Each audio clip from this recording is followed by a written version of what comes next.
Hi guys. അപ്പോൾ election result publish ചെയ്ത day വൈകുന്നേരം ഒന്ന് പുറത്തോട്ട് ഇറങ്ങിയതാണ്. പ്രചരണമൊക്കെ കണ്ടു. ആൻഡ് ഞങ്ങൾക്ക് കോളേജ് ജംഗ്ഷനിൽ നിർമ്മല വരെ പോകേണ്ട ഒരു ആവശ്യം ഉണ്ടായിരുന്നു. ആൻഡ് 3 വർഷം ഞാൻ ജീവിച്ച എൻ്റെ കോളേജാണ് SN വുമൻസ് കോളേജ് കൊല്ലം.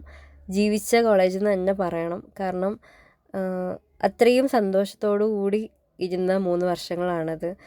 കുറേ നല്ല ഫ്രണ്ട്സിനെ കിട്ടിയതും വിഷമങ്ങളൊക്കെ മറന്ന് അവരുടെ അടുത്ത് ഇരിക്കാനും സംസാരിക്കാനും ഒക്കെ പറ്റിയൊരു ഇടമായിരുന്നു അത്. അങ്ങനെ അവിടുന്ന് ഞങ്ങൾ നേരെ ബർഗർ ലോഞ്ചിലേക്കാണ് പോയത്. അതും ഇടയ്ക്കിടയ്ക്ക് വിസിറ്റ് ചെയ്യുന്ന ഒരു പ്ലേസസാണ്. ബർഗർ ലോഞ്ചിനും കുറേ കഥകളൊക്കെ എൻ്റെ അടുത്ത് പറയാനുണ്ട്, കുറേ മെമ്മറീസ് തരാനുണ്ട്, ഒക്കെ ഉണ്ട്. അവിടെ ഞാനും കസിനും കൂടെയാണ് പോയിട്ടുണ്ടായിരുന്നത്. ആൻഡ് കുറച്ച് നേരം അവിടെ നല്ല ആംബിയൻസ് ആണ് ഒന്നാമത്തെ കാര്യം. പാട്ടൊക്കെ കേട്ടിട്ട് ഇങ്ങനെ ഇരിക്കാം. ഞങ്ങൾ ലോഡഡ് ഫ്രൈസും ഒരു ബർഗറുമാണ് പറഞ്ഞിരുന്നത്. ആൻഡ് അത് വന്നു, ഞങ്ങൾ കഴിച്ചു. ഫുഡ് എന്ത് വിഷമം വന്നാലും ഫുഡ് കഴിച്ചാൽ മാറുമെന്ന് പറയുന്നത് സത്യമാണ്. ആൻഡ് അതൊക്കെ കഴിഞ്ഞിട്ട് തിരിച്ച് വീട്ടിലേക്ക് പോയി. അപ്പോൾ അത്രേ ഉള്ളൂ. Bye guys.